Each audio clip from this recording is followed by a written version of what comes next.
The city lights flickered against the night sky, but for 12-year-old Ethan, those lights never reached the tiny corner of his world. He lived in a small, run-down apartment at the edge of town with his mother, who worked long hours at a diner, and a younger sister who was too little to understand why life felt so heavy. Ethan had learned to grow up faster than most boys his age. Every night, when the noise of arguments from neighbors or the sound of sirens outside the building filled the air, Ethan would quietly reach under his bed and pull out his most treasured possession, an old, second-hand guitar. Its strings were worn, the wood scratched, but when Ethan held it in his hands, the world softened. For a little while, he was no longer the boy struggling in silence, he was a dreamer, lost in melodies that carried him somewhere far, far away. Music was more than a hobby for Ethan, it was his escape, his prayer, his hope. His father, who had once been a local musician, had left the family years ago, leaving behind only that guitar. Ethan remembered faintly how his father used to sing, how his voice carried passion even in small rooms. But one day, without warning, he was gone. No goodbye, no explanation. Just emptiness. The guitar became the only connection Ethan still had to him.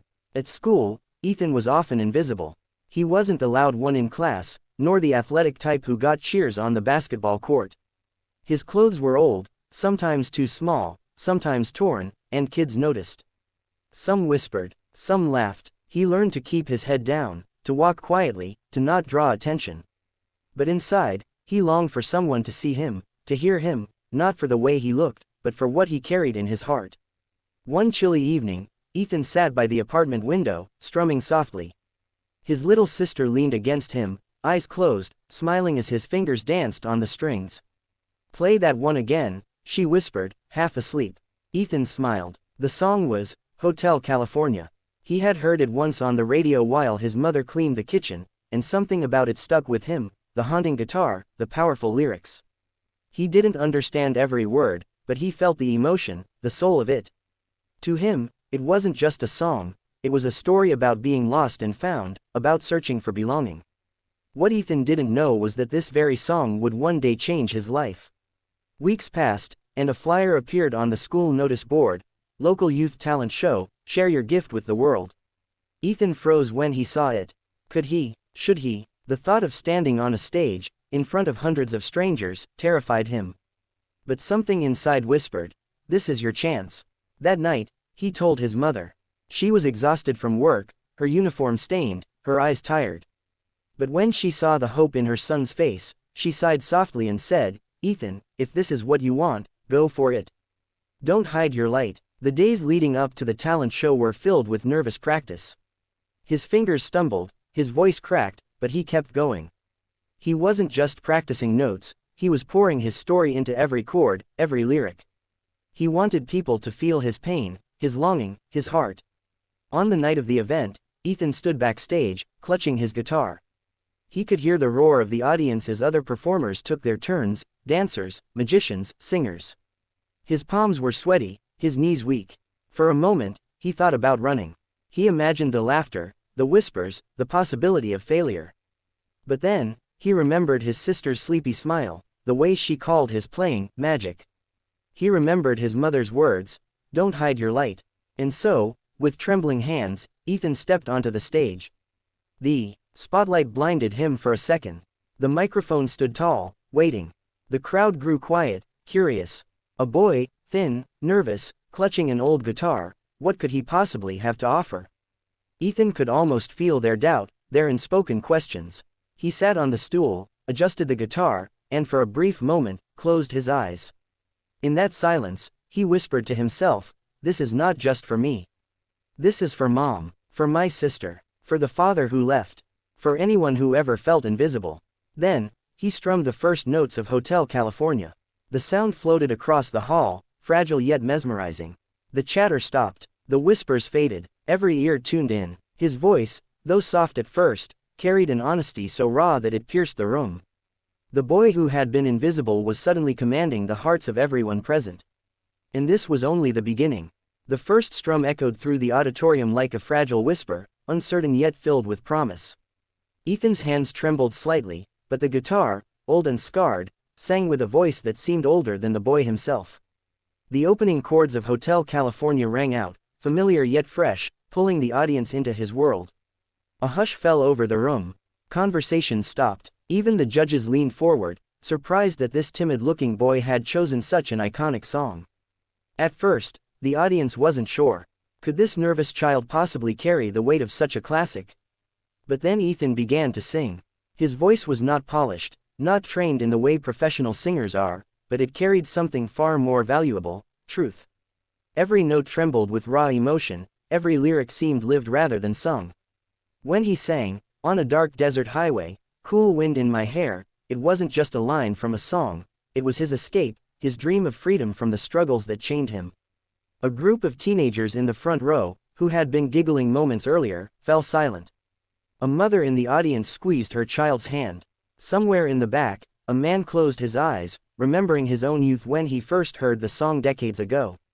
Ethan's voice was stitching memories, dreams, and emotions together into a single, breathtaking tapestry. By the second verse, the fear in Ethan's eyes began to fade. The guitar became an extension of his soul, the microphone his companion. He wasn't just performing, he was telling his story through someone else's lyrics. Every strum, every pause, every breath held the weight of a boy who had endured loneliness, heartbreak, and yet refused to give up hope. As he moved into the chorus, his voice grew stronger, steadier. "Welcome to the Hotel California." The crowd erupted, not in noise, but in quiet awe. Some mouthed the words with him, their eyes glistening. A judge scribbled something down, then stopped, simply listening, her pen forgotten. But the real turning point came midway through the performance. Ethan's fingers, though small, carried the guitar solo with haunting beauty. It was imperfect, but it was real. The notes trembled, cracked, but somehow that made them even more powerful. They spoke of fragility, of courage, of a boy daring to stand where no one thought he belonged.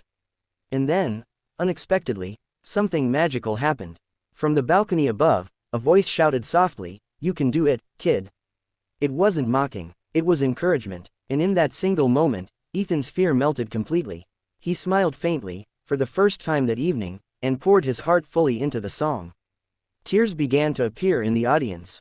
Not because the performance was technically perfect, but because it was human. Because it reminded them of their own battles, their own hidden dreams. Ethan reached the final verse, his voice trembling with emotion. "You can check out any time you like, but you can never leave." The last chord echoed, then silence. For a heartbeat, the world seemed to pause. Ethan sat frozen, staring at the strings of his guitar, afraid to look up. Was it enough? Did they hate it? Would they laugh? And then, applause. Not polite applause, not the kind given to fill a quiet room. This was thunderous, overwhelming, heartfelt applause. People were on their feet, clapping, cheering, some even wiping their eyes. The sound shook the auditorium like a storm. Ethan blinked in disbelief. For the first time in his life, he wasn't invisible. For the first time, people weren't laughing at his clothes or ignoring his presence. They were seeing him, truly seeing him. The judges, too, were visibly moved. One of them, a middle-aged man with silver hair, leaned into the microphone and said, "Son, I've been in music for over 25 years. I've heard countless versions of this song. But what you just did tonight, that wasn't a performance. That was a gift. You reminded us what music is supposed to do, it's supposed to touch the soul." The audience erupted again, louder this time. Ethan felt his throat tighten, his vision blur. For a boy who had lived his life in the shadows, this moment felt unreal, like stepping into the light for the very first time. Backstage, as he stepped down, tears filled his eyes. He wasn't crying because of applause.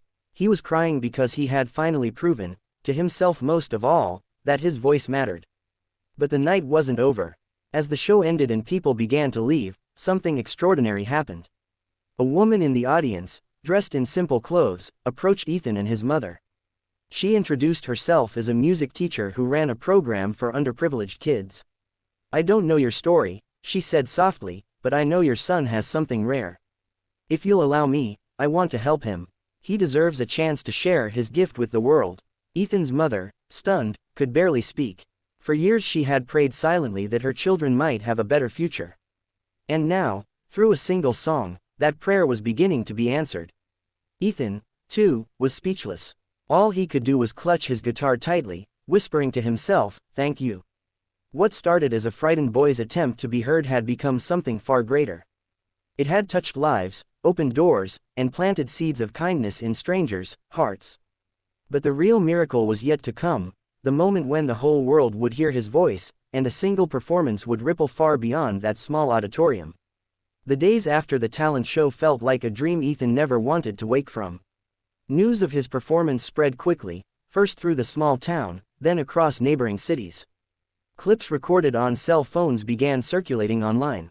The boy with the old guitar, singing Hotel California with a voice raw and honest enough to bring strangers to tears, became a story people couldn't stop talking about. Within a week, his video had thousands of views. By the second week, it reached millions. Headlines appeared: "Emotional boy stuns the world with Hotel California globe loudly crying." The performance that brought the internet to tears. Ethan didn't fully understand how big it was. To him, he was still just a boy helping his little sister with homework, still living in the same small apartment, still strumming the same old guitar. But something had shifted. People began reaching out: journalists, music teachers, even strangers who simply wanted to say how much his song had touched them. One message stood out. It came from a veteran living across the country who wrote, "I lost hope years ago. I felt invisible, but when I heard you sing, I cried for the first time in a long time. You reminded me that I'm still alive, that beauty still exists. Thank you, son." Ethan read that message over and over, tears in his eyes. He had never imagined that his small act of courage could touch someone's soul so deeply. Soon, invitations arrived. Local TV wanted him. A charity concert asked him to perform. But the biggest surprise came when an international foundation that supported young musicians contacted his family. They offered Ethan a full scholarship to a prestigious music academy, an opportunity his mother could never have dreamed of affording. The night before he was to perform at the charity concert, Ethan sat quietly in his room, holding the guitar. His little sister crawled onto the bed beside him and asked, "Are you scared?" Ethan smiled softly, "A little, but you know what? I think being scared is okay. It means what I'm about to do matters." The concert hall was far larger than the school auditorium, thousands of seats, bright lights, cameras rolling for live broadcast. Backstage, Ethan could hear the rumble of the crowd, the anticipation. His heart pounded, but this time, it wasn't the fear of being invisible. It was the weight of being seen. When his name was announced, the applause that greeted him was thunderous. He walked onto the stage, smaller than the microphone stand, yet carrying the quiet confidence of someone who had already touched the world once before. He adjusted the guitar strap, closed his eyes, and once again strummed the opening chords of Hotel California. But this time, it was different. He wasn't just a boy trying to prove himself. He was a messenger, carrying hope, pain, and love in every note. His voice filled the hall, trembling with emotion but stronger than ever. People swayed, some closed their eyes, some held hands. By the chorus, the entire hall seemed united, thousands of strangers breathing as one. Halfway through the song, Ethan noticed something that nearly broke him. In the front row sat his mother, tears streaming down her face. For years, she had sacrificed, worked tirelessly, carried burdens silently. And now, she was witnessing her son not just succeed, but soar. Ethan's voice cracked slightly as he sang the final verse, but he didn't care. He poured every ounce of his soul into it. When the last chord echoed into silence, the hall erupted: cheers, whistles, people standing, clapping, crying. Some even shouted his name. But what happened next was something Ethan would never forget. The host of the event walked onto the stage, visibly moved. He placed a hand on Ethan's shoulder and said into the microphone, "Ladies and gentlemen, what you just witnessed is not just talent. It's courage. It's proof that no matter where you come from, no matter what struggles you face, the human spirit can shine through." This boy reminded us tonight what music is meant to do: it heals, it unites, it inspires. The crowd roared again, but Ethan could only bow his head, overwhelmed. Backstage, as he wiped his tears, the same music teacher who had first approached him after the talent show appeared once more. She handed him a small case. Inside was a brand new guitar, sleek, polished, beautiful. "This is for you," she said. "But remember, it's not the guitar that makes the music. It's you. Don't ever forget the power you carry." Ethan hugged the instrument tightly, speechless. In the weeks that followed, his story continued to spread. News outlets called him the boy who gave the world hope with a song.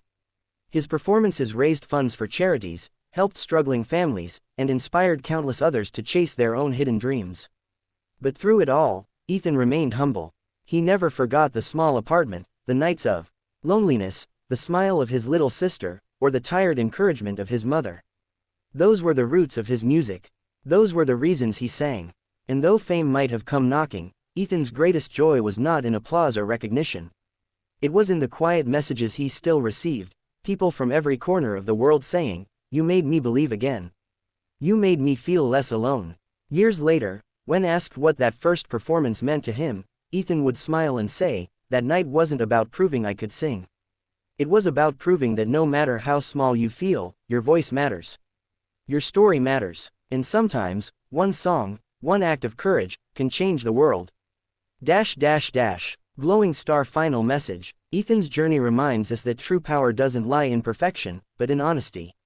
That kindness and compassion, shared through even the simplest of acts, can ripple across the world.